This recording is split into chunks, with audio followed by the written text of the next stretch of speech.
Hey guys, so lots of people died recently in the weather, in the cold weather, which is kind of crazy that just your environment kills you. I'm from Arizona, which our environment kills people all the time in the summer. And when I moved to Flagstaff, which is 2 hours north, Flagstaff's actually one of the, I think it's the 11th snowiest city in America. So coming from Arizona, from Phoenix, where our record's 122 degrees, 50 degrees Celsius, I was like, I don't know what to do in the cold weather. So before I moved up there, I took some survival classes already, and I took some winter survival classes. And so people died just because they didn't have things prepared in their vehicle. So I'm always having things in the car, like on me, my vehicle, like it backs me up. It's my next level of gear, and then obviously when you get home, there's more stuff there. So I was talking about this with some of the guys in the group, monthly coaching program, and we're gonna go over. I needed to update some of this stuff anyways, because as life changes, as we move, as I started a family, the mission changes and it evolves. So I'm actually going through this process now and upgrading stuff. So I'm gonna go through my winter survival bag, which I will be changing once the weather warms up here in Phoenix, because we don't have to deal with the extreme cold anymore. And then maybe I'll go over my urban survival bag and my tactical dad bag if I have time. So first off, clothes. Wearing good stuff. It's easy in the morning. We're fortunate, our in-laws moved down here to help us out with the baby, and so in the morning sometimes we'll drop her off and come home, and then I get to have a full day of work, and it's pretty nice. But I was almost starting to slip into this easy habit where I just kind of throw on sweatpants or shorts or whatever and go over to the house, drop it off. I did that twice, and then I thought, I mean, I always had my firearm and stuff with me, but then I thought, oh, if something happened, if I got in an accident, like I'm out, it's freezing cold in the morning, I'm in shorts and slip-on shoes, and my first layer of defense isn't there. So the next day I actually did get in a car accident, and I was like, oh, good thing I had that thought and was prepared. So number one, having stuff you can throw on. Here's a jacket I just got at Costco. It's gonna be my tactical. I have Arc'teryx stuff and nice stuff. I don't want to destroy that, so it's like an Eddie Bauer down jacket. I'm taking that with me on a trip, so that's out. Normally it'd be tucked in one of these pockets. But having extra stuff I can layer up if I need to with the weather. So rain jackets in one of these pockets, hoodie, total set of rain clothes. That's actually the Frog Togs I got for when I was riding my Harley. I had that in the saddlebag. Change t-shirt, socks, belt, underwear, things like that. And that's just basic stuff, just emergencies. You get food poisoning, you spill something on your clothes, or you just train. And the way we train, things happen, clothes get destroyed. You have pepper spray on your clothes, and you got to take it off so you can drive home and don't contaminate your car. So that's a little organizer I put in there, and that's just like normal basic stuff. Like I said, rain jacket, safety glasses, gloves, 550 cord, all that's organized in there. I have a tow strap tucked in here. Underneath here, I have tire cables, tow straps, ratcheting tow straps, spare tire, all that stuff that's in here, fire extinguisher. So that's all underneath here. I don't want to pull all that out. But just the basic stuff, you get stuck in the snow and you're on the side of the road, you need some help, or you need to get yourself out. I was trying to do different things that would be in this bag, easily accessible. First one is my Spetsnaz shovel. So it's good to have a shovel just to dig out of the snow. Anyone who's done any training, tactical training, or thrown these are pretty devastating. You actually start throwing those at wood. So why not have a shovel that can be used in other ways? Wool blanket is also tucked in back here. So obviously wool's warm, it's a thick blanket, but wool also is very flame resistant. So once I remember driving down the road and I saw someone's car on fire. It was a Volkswagen, and the back, a Volkswagen Beetle, and the back motor was on fire. And I was thinking back then, this is years ago, I was like, oh, it'd be nice if I had a fire extinguisher. After that, I got one for the car, but I've heard stories about those exploding and stuff in cars. So I was like, oh, well, let me get a blanket. That way I can use it. I can lay it down on the street if I'm just changing a tire, and the pavement out here in Arizona, like I said, the temperature gets insanely hot. I could use it for that, or I could use it as like a fire blanket, so that's also there. Anyways, back to the bag. First off, front pocket, I have a little red LED like dog tag, so that way I could just pull it out, clip it, or set it on the ground right there. There's red light flashing, so hopefully someone might see that. Or if the bag's coming out, I turn it on so I can more easily find it. Front pocket, I mean, basic stuff. Tire gauge, stormproof matches. These are cool. They'll light when it's wet. You can light them and actually dunk them in water, pull them out, they'll reignite. Survival candle. So this is the Exotac. Big fan of the Exotac stuff. Survival candle. I'll bang that around later. Valve stem covers. That was from the tire gauge. So I'm a big fan of like Flint and fire starters and all that from Exotac, but why not have a mini Vic lighter? Cotton balls, Carmex petroleum jelly. Put them on the cotton balls, it helps ignite them, but also use it for your lips, chapped lips and mouth if you need it. So survival candle. This one also might be, I can get this. This is the test. I'm going to see if it handled the summer. Oh, there you go. So I remember this, the beeswax is supposed to melt at a higher temperature. So when I got this, I was actually curious about that, if it was going to be able to handle the Arizona heat. And so it looked like it melted just a little and sealed it on the outside, but it's basically still looks good in there. So that's just the stuff in the front. Little candle can really make a difference in an enclosed environment. Obviously, we keep a window cracked for airflow. Next, top pocket, flashlight, little Streamlight Pro Tac. I have it twisted out so it's not accidentally coming on. And I'm going to be updating these too. I've had too many lights now throughout the years have the alkaline batteries leak. So this one's good, but I've had other ones in little kits I've had leak and battery acid comes out and then it destroys the light. So everything I'm switching to now is all lithium batteries. I've been upgrading everything to lithium. Lithium though, when it's cold, will have some issues though. It might not work as well. So right next to it, hand warming packets, a couple of them. And these aren't the most powerful, but can make a difference. If your hands are numb, it's pretty hard to work. A good little test in survival classes is to put your hands in the snow for a minute and pull it out and try to do normal tasks. It's pretty difficult just to light a match and catch and start fire. I've broken matches doing that using a lighter. The flint gets wet and then you can't even light it. So the hand warmers, just to kind of warm up your hands so you can actually get functionality out of them, is pretty helpful. Little mini multi-tool scissor set I had. Just a little one that I threw in there. It's ratchet, it's a SOG, just a little pocket one in case I gotta cut stuff open, branches, anything. So flashlight and the candle will be adjusted, so I'm keeping those out. Survival blanket. So this is a new one, and I gotta play with this. This is the new, I mean, it's just from Walmart, it's cheap stuff, but it's a pretty thick, heavy-duty survival blanket, and you can use it for a shelter and everything. So I like this. I'm probably gonna tuck this in somewhere here. But before I had that one, this is just the one I just keep in here.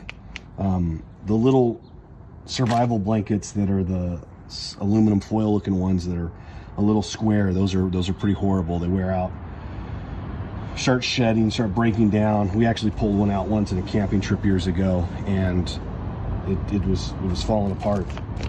So these are much heavier duty, high visibility orange, so that way you can use it to signal and for people to see it. But the just quality of these, just day and night difference. You can buy these on Amazon. They sell them at Walmart. So I think that survival blanket is just a much heavier duty, bigger version. So I like that. high visibility vest. You're on the side of the road.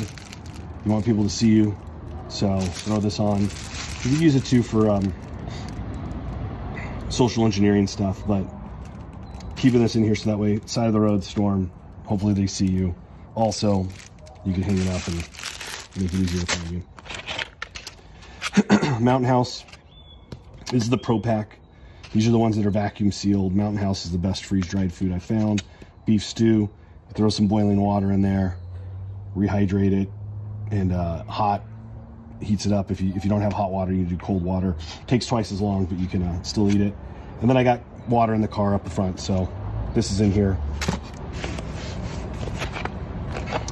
Some thin little gloves. So I'm a big fan of these little gloves, and you can get them from like all the Walmart. You can get them from all the little mechanic shops, O'Reilly's, anything like that. Just little work gloves. They have some rubber on the end that helps you get a little grip, and they just protect your hands a little bit. So working on a flat tire and you're taking it off, put these on. They'll keep your hands a little safer.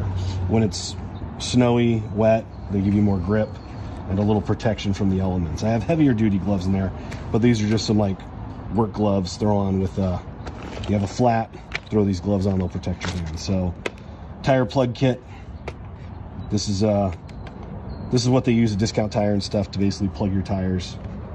Some of them use just this, some have the patches, but this is the emergency one. So you ream it out, stick it in there, cut it.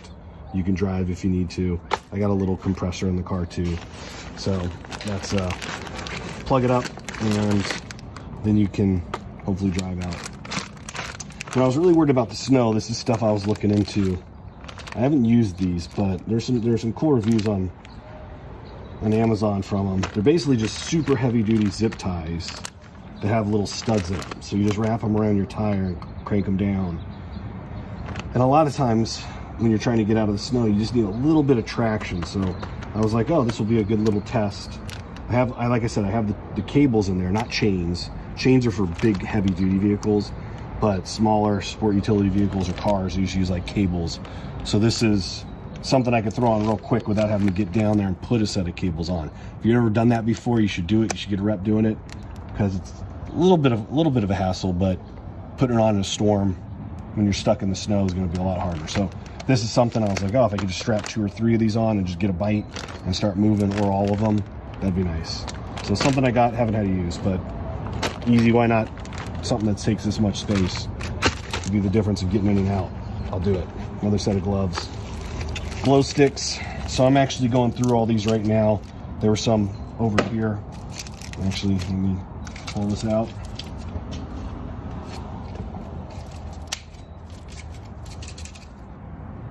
The wrapper's falling apart. That's barely glowing. So all my glow sticks, I was going through replacing. And what I used to do is carry white and red, because white is really bright. Yep, that's dead. And the red is dimmer. But people will see that from the side of the road, and like red, like road flare and stuff, that might catch their eye, and people would be more aware of that. So like, I'm switching all to the military style Kim Lights Tactical Green. These actually have the better hook on them. So I've been going through all my tactical bags, everything, replacing them. And that's what started this, actually, was coming up to do this. So those are getting put back in there. Little Streamlight lantern. I believe, oh, yeah, I need to swap those out too to lithium. I think I did it in this one, but not this. So this is just a little lantern, different light settings. Red, SOS, you can hang it. Throw it in there if I need to work. Mora knife. If you've ever done any survival training, you know how awesome these knives are, cheap on Amazon. So this is another thing I got to play with. I remember seeing a survival video years ago. Well, not a survival video, I should say. It's like some dudes in Russia, and they were stuck in the snow, and the guy just got like a 2x4 and put it up near the tire and then just tied it into the rim. And then when he turned or started driving, that 2x4 would do like a full rotation, spinning in the snow, and then bite, and then the whole car would kind of take one step forward. So I saw these, and these are a take off that, where you just ratchet that around your tire, and it's called the tire grabber. And again, if I can be in the snow, I think I got these first before the zip ties. If I'm stuck in the snow and I don't have to get out and throw cables and all that stuff on, just throw this on real quick. I'll be able to get out. I mean, that's, to me, that seems like a no-brainer, but yep, just goes through the wheel, bites in, and then it gives you one big chunk to grip. So you kind of get one half tire rotation and you slowly start getting your way out of it. And if you've ever been stuck in the snow, you know it's normally just like a section that you're stuck in. So that also with the zip ties. Heavy duty tow strap. Every car should have that. This is a bivvy. So instead of just the blanket, a bivvy is like a sleeping bag. And I have a heavier duty one in the other kit, but emergency blanket in this. We're up front. This was kind of like we're stuck in the car, we're freezing. Pull this out, someone can wrap it around themselves. Someone can wrap the blanket around themselves. We got the wool blanket, got little candles. Might not be toasty warm, but it's definitely going to be a lot better than just being stuck in the cold. And if you think about the vehicle too, it's all sheet metal. There's no insulation. Like you get in your car when it's dead of winter, it's cold. So it's not fun to be sitting in there. I kind of almost want to go out and just spend the night in my car in the snow and see how all this stuff would actually feel. I've tested it during survival classes and stuff, but in the car, I think it'd be fun. Just make sure if you keep the car running, like down the exhaust, all the carbon dioxide will kind of like pool up around the area. So a lot of people, when they're in their car in the winter, they suffocate. They die of carbon monoxide poison, I should say. So keeping that free and clear, especially when the snow's falling down, you got to keep coming out and shoveling it. So that way the exhaust can freely get away from the car. Otherwise it just settles in here. If you think about when the snow comes, the cold weather too, the pressure keeps everything in here. So there's like an airport not too far from us, and it was real cold here just a little bit ago and foggy. Like I could actually smell the exhaust and the fuel from the airport, which I've never experienced that before. So snowstorm, if there's not wind flow going on, like you're creating pockets of that carbon monoxide, so you got to keep it clear. Anyways, one of the last things in the bag is just a big heavy-duty jacket. This is actually a 3-in-1 jacket, bright yellow. So you throw it on, more visible. Again, I don't want to get hit. I want people to find me. And then my thought also with this is, A, I can layer it, take things off as I need to. But then if other people are in the vehicle, I can take out the fleece liner and give it to someone. They can stay warm, and then I can use the rest of it. Also threw some road flares in there. I kind of wanted to use those for starting an emergency fire. I think that would be a good way to start some wood, but stuck on the side of the road and need people to see you. Obviously that's going to be nice and bright.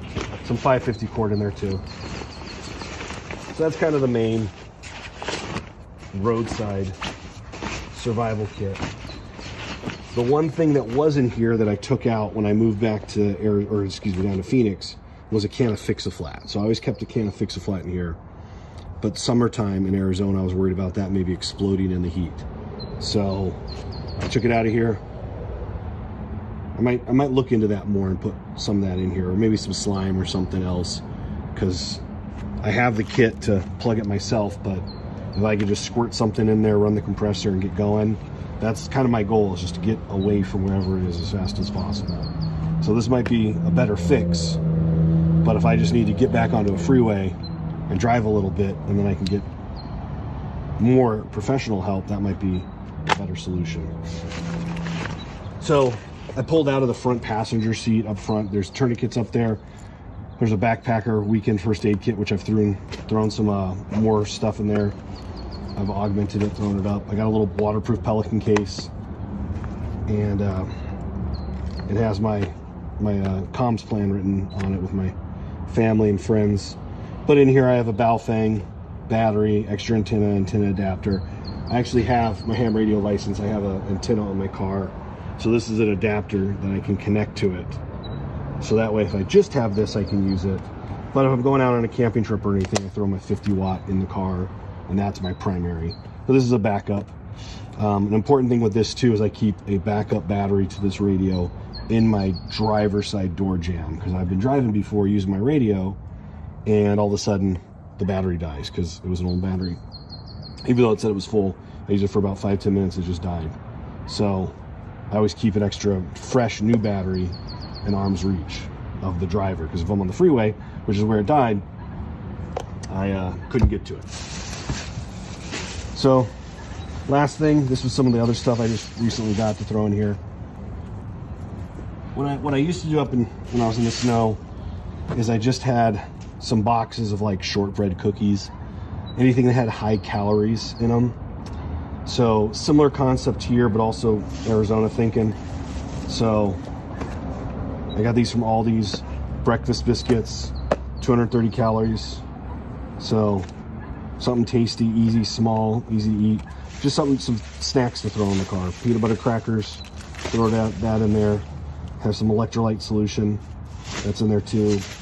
So as the family grows, just throwing some food in the back, maybe in one of these pouches. I'm reorganizing some stuff, so putting it somewhere where it's easy to grab. I don't have to stop the car, get out, get in here, dig around, but someone can be in the back seat or climb from the passenger seat into the back seat and reach over and grab stuff that we can easily get to.